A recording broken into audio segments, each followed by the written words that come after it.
data. Now, nag-i-scout ako ng team noon. Ini-scout ko yung Cignal Ultra. Ginagamit nila.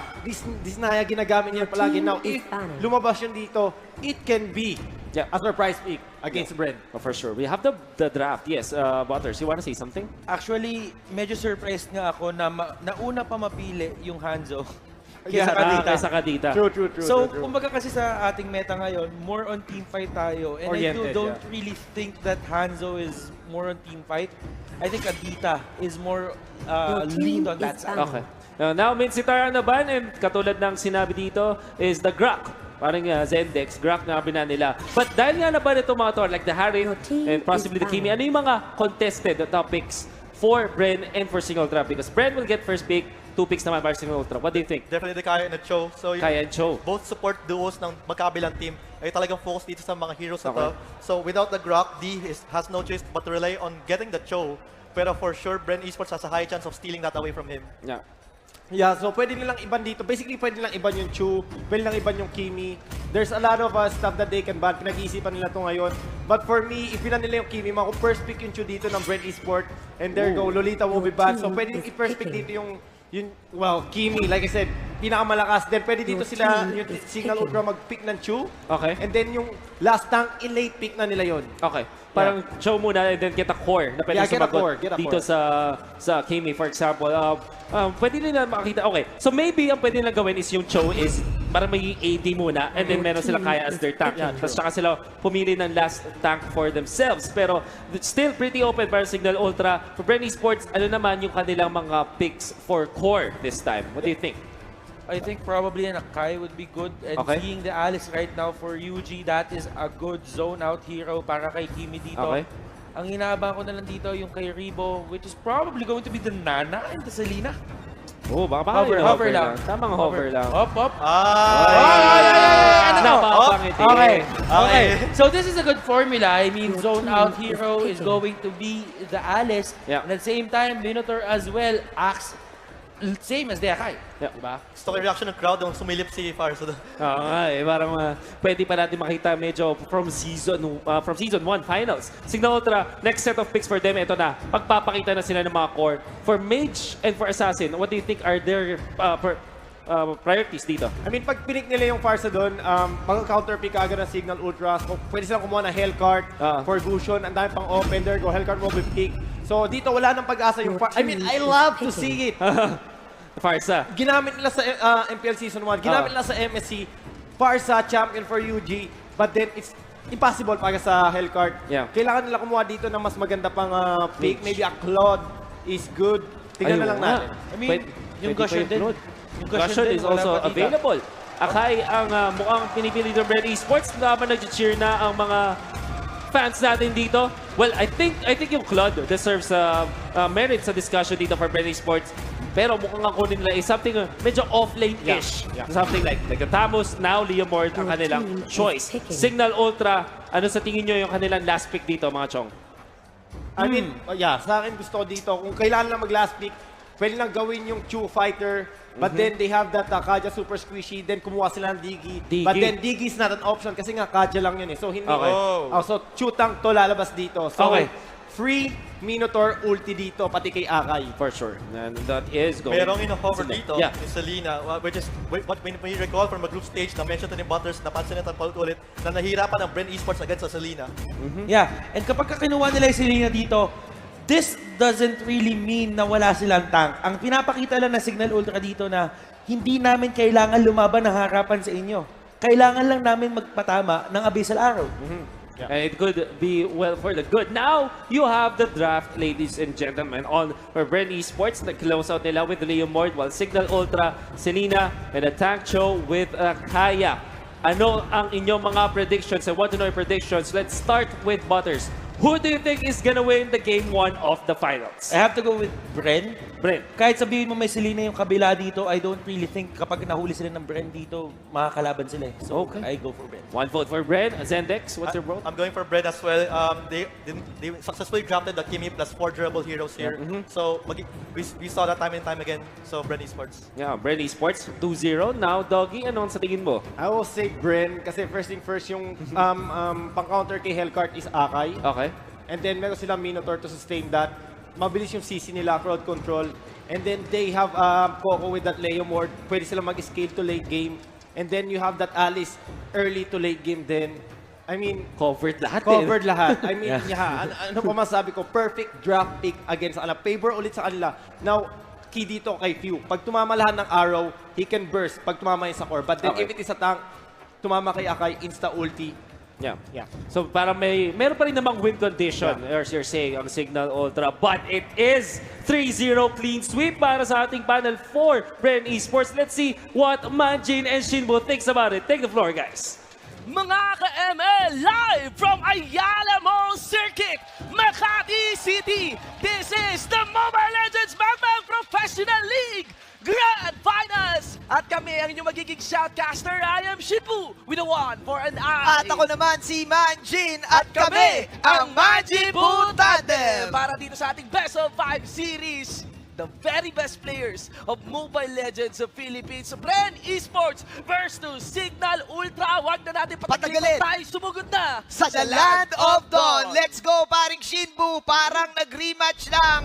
Back to back to back to back to back. Lahat na ng tupak na meron dito, paring Shin. Balik na balik. Maraming salamat sa lahat ng nanonood ngayon dito. It's time, showtime. Si Pain ang gagamit ng Minotaur. Si Ribu ang gagamit ng Alice. Yuji as the Kimi, Hayes as the Akai, and si Coco naman bilang ang Humor, pare. Para naman sa red side, pulang-pula, Cignal Ultra, Yahoo for the Hellcore Text on this Kaya, Disanya na Kagura, D for the show, and Few for this Selena. Ngayon lang ulit lumabas yung Selena sa ating game. Pinag-uusapan ng mga panelists natin to. Selena nga ba ang weakness, pare koy, ng BREN Esports? Yun Kung na nga. hindi nyo na itatanong sa lahat ng mga naging talo ng BREN Esports, sa Archangel Onage, sa Finesse Solid, laging may Selena because of that Abyssal Arrow skill na after matamaan ng 5 segundo, pwede nang mag-go, paring Shiz. First blood. Usapang team fight dito, malaki ang lamang ng mga membro ng BREN Esports. Pero iba ang kwento natin dahil naging 1-1 kaagad after the first blood. Dahil kiniba the members ng Cignal Ultra. May piso pa kayang makukuha. Hindi. 1,000 pounder pala yun si Hayes. 1:1, napakainit. 22 ang lamang pero hindi pa pala tapos. Hindi pa. Dahil yung Soul Eater, kitang-kita mo naman, kakasabi lang natin. It's up to Pew para dito sa Cignal Ultra, pero sa BREN Esports naman, present dyan yung hero ni Yuji, which is si Kimi. Si Kimi, pre. Si Kimi na naman, pre. Pag-usapang Season 2 playoffs, no? All has been successful in using this Kimi. Parang 2 beses lang yata natin nakita to natalo. Napaka-balance. The ultimate Armalite technique. Nitong hero na to, Turtle mga resurrecting kaibigan, soon. very interesting outcome nitong laban natin kasi nagkaroon tayo ng engagements on both sides of the map. Correct, Usually, makikita mo itong mga teams na to, team fight kagad ang kukunin nila with 4 members at the least. At yun na nga yung sinasabi natin na nakakainis na nag-connect. Abyssal Arrow on to pain. Abyssal Arrow on to pain, pero makikita natin na medyo madedelay na yung item ni Rebo dito for sure because of that 0-2. Kailangan lang i-make sure ng Cignal Ultra yung aggression nila ay tuloy-tuloy kalaban yung BREN Esports, pare. And tingnan mo yung pump fake na ginagawa ni D and ni Pew. Meanwhile, in the top lane, figure out si Coco. Na-burn yung flicker ni Coco, mga kaibigan, malaking kawalan yon. And of course, that is the signal for the Ultra to take this turtle. Ladies and gentlemen, got 3 members. 3 members nga ba? Yeah, invested. On the Kumpara ko din ang turtle. Bagong. Oo, tama. Si Gong Bagong, nakuha na dito ni Disenya. Kakaiba to dahil kaka-level 4 lang ni Coco and ni Pain. Ladies and gentlemen, usually, pag pro player ka, 1 minute 40 seconds, nagpo-4 na yung mga yan. So, ibig sabihin, medyo na-delay sila. Eto na ang knockback na ginagawa dito. Pero sa bandang taas, nakaisa. Meanwhile, Nakakuha ng isa, mga kaibigan, pero ang kwento natin, nasa baba, Ribo! Sabi nga ni Yahoo, mamaya ka sa akin kanina! Pero Kanina ka pa! nakakuha nga, ICD! Oh. Kinati naman para kay Hayes! 2-4-1 pa rin sa ating screen, and Cignal Ultra takes control dito sa may bottom lane. tuloy-tuloy ang aggression, pare ko. Siyempre, with that kaya pick one way to defeat BREN Esports, umpisahan nyo ng suntukan kagad. Wala nang tingin-tingin, wala nang amba-amba. Sapak agad, left jab, right jab, uppercut. Yapi, Hop! kung pwede ka sumipa sa boxing, sipain mo na rin, mga kaibigan. Of course, bring in the pain. Captain Pain, nasa naman ang pagbibigay. El Capitan! Ng signal. Ah! El Capitan! El Capitan is down! Tapos sundan mo pa ng mage stand yan! And that's gonna be Yuji. 2 members block out mula sa BREN Esports. Grabe, tuloy-tuloy ang pambubusabos dito ng Cignal Ultra. Hindi pa nagkukol yung referee. Amen. Sinapak na agad nila. 3 minutes in, and this is how you control BREN Esports, wag mong ibibigay sa kanila yung 2-minute advantage na yan para and knowing na si Coco medyo na delay. 4 minutes na tayo, dapat pwede nang magkaroon ng mga core item at mukhang malapit na para sa Cignal Ultra. Malapit Maricoy. na mga kaibigan. I'm actually looking forward kung meron ng ice cream man kagad na mabubuo dito si UG, pero he's actually making that build for the Blade of Despair because of Despair, multiple Legion Swords para dito sa Teka, nilabas ang kabayo dito. Fresh from Santa Ana, sinapak! Wala nang karera Wala sa nang Makati karera sa Circuit. Makati Circuit. Namaalam yung barbell ni Leomord, mga Mas kaibigan. masakit ang sipa. Siyempre, dito ni D against kay Barbiel. Isa na lang Maricoy. parang napaka-inherent no, nung kumbaga nag-agree tayong lahat naghanap tayo ng kahinaan mula sa BREN Esports at yun nga, lahat tayo nag-agree na unahan mo sila. Unahan mo sila. Uunahan mo sila. Unahan mo sila.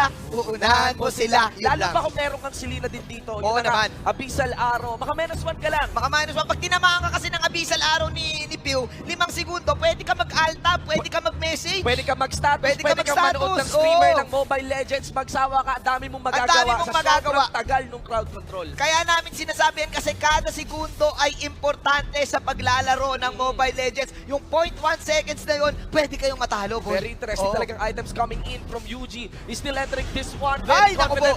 POD ba naman yung kanyang in-activate mismo? Tapos yung Turtle down dito. Pero nako, eto na ang kabayo ni Paring Coco. Yan, digidig. Habang bumabaril si UG. Missile mo, bes! Nakaisa pa si Kuya Coco dito pero pinagsisipa-sipa siya ni Kuya D. Napaka-ironic naman yun. Kabayong pinagsisipapan naman. Coco ay napitas. Uy, ginawa buko siya. Hindi. Buhay pa rin, mga kaibigan. Coco was able to walk away on this one. Pero tumatakbo na si Kuya Tets. Takbo, pero hindi. Lumilipad pala siya. Lipad habang may ere. Tinamahan siya dito ng missile pero Mamba out for Cignal Ultra. At ang ating estado ngayon ay 4-9, mga kaibigan. Nakalamang na 2-1 dito BREN Esports. Doon sa engagement dyan sa may Turtle. Nakabawi na dito si Kuya Coco natin. 2-2-2 ang kanyang score.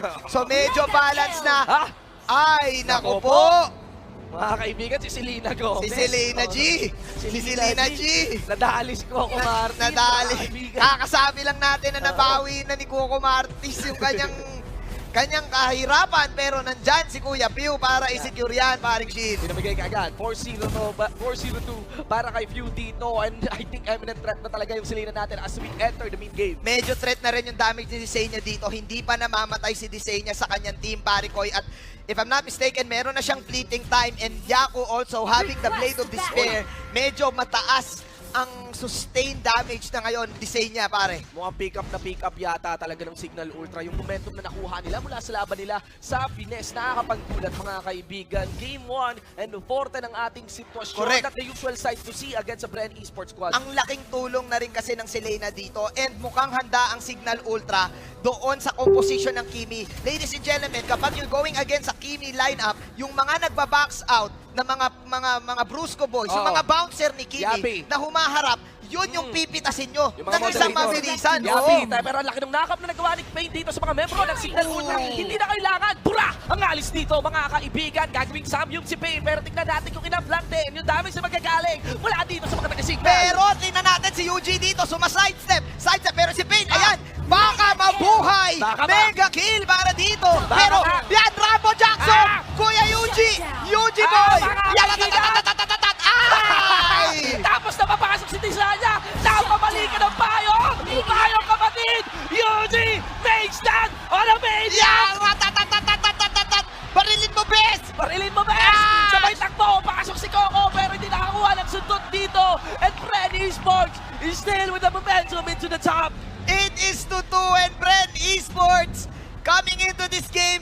Walang kaduda-duda, Kuya Shin. Hoy, hop, Kuya Tets, hop, tinawag ang kabayo. Yapi, tinakuha na lang. Tinakuha lang. Okay. But the story of the game, UG, napakaganda ng positioning doon sa bandang top lane at Oo. eto na naman tayo. Teka lang. Layo nun ah. Layo nun, Mula sa layo dulo nun. ng walang hanggan yung pinanggalingan ng Abyssal Arrow dyan. Oo. And ladies and gentlemen, nag-pay off talaga yung BOD na dala dito ni UG. Payne once again, 2-man knock-up coming in from the Minoan Fury, pero hindi naman talaga Minoan Fury or team fight na kailangan nila makuha dito. Si It's Pagong, gonna be si Turtle Gong mismo. Tingnan natin sila kay Gong Pagong na napunta ngayon sa mga taga-Cignal Ultra. Mission accomplished para sa Cignal Ultra. Walang munang mag-aasim. Pagkakuha ng Gong Pagong, Mamba out tayo. tignan natin, maghintayin natin yung cooldown ng mga skills natin. Kuha tayo ng mga items, paring Shin. Yun na nga mga kaibigan, we got the Lightning Truncheon available naman rin dito para kay Desenia. And on top of the Lightning Truncheon, yung Beast Pillager yata pabuo na Elegant Gem. Para kay Elegant FU Gem. dito mga kaibigan. Athena Shield para kay Pain. And you got Pero pare, Oo. kung pagmamasdan mo yung score ni Rebo Ni dito, Rebo? 0-5-2, isa pa lang yung core item niya. Oh Clock my of Destiny. G! Actually, curious nga ako sa Curious ganitong ako, klaseng baka build mag-Winter niya. Truncheon ka agad to. Naka-Leather Jerkin, tapos Book of Sages, tsaka Magic Wand naman. May konting spike pagdating dun sa damage items dito in terms of magic nga mula kay Rebo. Pero I'm not so sure. Talaga there's a heavy demand that he has. Oo. He's supposed to have 2 core items by the 9-minute mark. Ngayon na. So medyo na-delay siya dito kaya kinuha niya pa yung crab coin na tinatawag doon sa buffs. Meanwhile, eto na ang Cignal Ultra pushing in the mid lane. Kung papansinin po natin ang ating minimap, kinokontrol lang. Oh, pero teka lang, bago ako magsalita, Si Captain Pain, mag-full bar yan. Captain That's Pain. gano'n naman yung one Eh, range. Kapitan, At oh. nakuha niya naman yung flicker in, pero masyadong malalim at wala namang makukuha lang din sa mga membro ng Cignal Ultra. Nagkakamataan, hinila! Dito ka lang! Hinila sa dulo ng walang hanggan! Pero doon sa kabila, ikot-ikot lang para kay Hayes! Ikot-ikot lang! Pero si D, nandun sa bandang buwan. Eto na, nagpagabi na naman si parang Yabi. Yabi. Eto na, Kuya D. Kuya D. Pero nirarat-rat na naman, parang Napakasakit, Kuya D, at ang daming tira ni Yuji, mga kaibigan. Ito ang Raygun na marami ang bala, hindi lang 4. Tingnan mo naman si Yuji. Bayan na naka-double kill, naka-triple kill. Meron bang batang makukuha din? Ay nako, kumbaga, sa pelikula, sabi ni Yuji, 100 bala ka lang! Unlimited na bala, Kuya Shin, hindi Oo, na pre. uubusan. Hindi na uubusan. Space Impact Gaming. Ang dala dito ni Paring Yuji. Ladies and gentlemen, the KDA right now on this Kimi is 8-1-2. Do take note na dito sa ating Season 2 playoffs, we've witnessed a Kimi that was able to land a Savage. Dito sa Ayala Dalawang Circuit. beses nag-savage dito sa Ayala Oo. Circuit Mall. Paring Shinbu, itong hero na to, this is the meta right now. Pag sinabi po nating meta, para sa mga nanonood sa atin Yapi. ngayon, ano nga ba, Kuya Shin? Itong meta, ito yung pinakausong strategy ngayon. Yes, most efficient tactic available. Kumbaga sa chess, pag uso yung 4-man mate, yun yung laging ginagawa ng mga players. Oo, di ba? Katunog pala ng masa yung Pasok naman, benta, no? pasok naman, oo. Pasok naman. Nag-chess ka ba nun? Oo naman. Pero teka lang, bago natin pag-usapan yan, Kala ko hanggang tricycle damage ka lang, mga kaibigan. Pero si D, mabaot na lang dito. There is the zone coming out from Pain. At nakamagkakabol naman dito. Siyempre, si Paring Rebo. Pero last hit pa rin ni Yuji, mga kaibigan. Medyo nawawala na yung control sa laban. Dito na mga taga-Cignal Ultra with Pain. Getting that new Binawan Fury. Grabe, Para kay Pew, tanggal dito. Yung mga membro ng Cignal Ultra. At atras na lang muna. Talaga sila Desanya. Yaku just going for the wave clear here. Pero na ako the Lord na ginagawa ng BREN Esports dito malaki against Sig. Isang mabilisang legendary para dito kay Kuya Yuji. And the setup wins games. Yapi, Mga pre. Besiwa, Naku. 15-14. Kayo ba ang comeback king? Sabi dito ng BREN Esports, no. Nakuha na naman ng Nakuha na naman ng BREN ang momentum nila, paring Shinbu. Palagi, the Mage Dad is really doing it, ladies and gentlemen. Ayahay lang ang buhay. Ayahay lang. Pabaril ba? Energy transformation lang, chemical Oo. refinement lang, balik lang ng energy, tapos banat lang ulit. Joysticks lang. One games lang. Tago-tago lang sa pader, Oo sa likod nga. lang ni Pain. Parang chill-chill lang. At tamang slide-slide lang si Oo, paring okay. Yuji dito. Feeling ko parsa na next game. Kung nagkaroon po tayo ng next clash, atin pagmasdan kung paano gumalaw si Yuji dito. Kailangan mahuli. Isang mahirap na hero para sa mga ML players natin. Yeah. Kasi hindi ka sanay, hindi ka pumipindot nung sa right side masyado. Mas pinaprioritize mo yung joystick mechanic. Yep, mula sa lamang na nakuha ng Cignal Ultra sa early game natin as we enter the mid game right now. BREN Esports sitting at a 4K gold lead, already knocking into an inhibitor turret here in the mid. Not to mention with the Lord, pushing with them. Kumakapit, humahawak na lang sila, Kuya Shin.